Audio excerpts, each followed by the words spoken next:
This is just a quick response to emblemOfbeing's video, which was a response to my video on dirty rationalism. I think the points that you make there are really great, actually. But I do think, how can I put this? I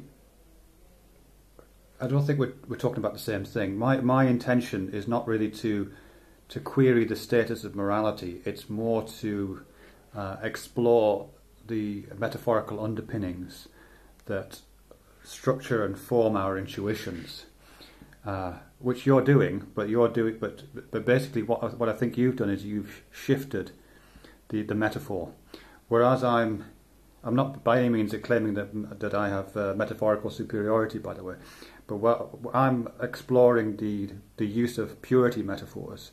You've shifted the ground so that you're talking about metaphors based on stability and endurance and on solidity, and how those metaphors are understood as a kind of embodiment of character, or an embodiment of subjectivity, something like that. About that kind of metaphorical relationship between, as I said, the metaphors to do with morality as part of character, which use hard, substantive kind of terms, as opposed to the ones I'm talking about, which are purity. There's clearly a relationship, and I mean some of that does come across in one part. I didn't take notes, unfortunately, but in one part of your video you talk about the possibility of decay, and I think that's a really interesting transition point between the metaphors of substance and solidity that you're using, and the metaphors of some kind of primal,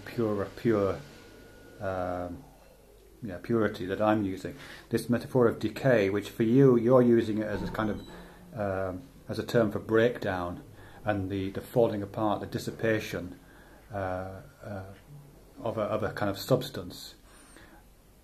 It's also, I think, very close to the kind of falling apart and breaking down that bodies do, at which they do enter a point of the abject and of the unwanted and the contaminant.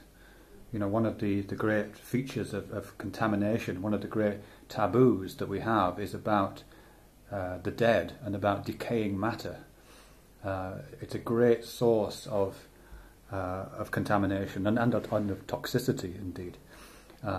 So I think when we approach the idea of decay, I think we are looking at a transition term between the metaphors that you're using, which, as I say, are based on solidity and endurance, as if morality was a rock, and the metaphors that I'm talking about, which are more to do with purity and clarity,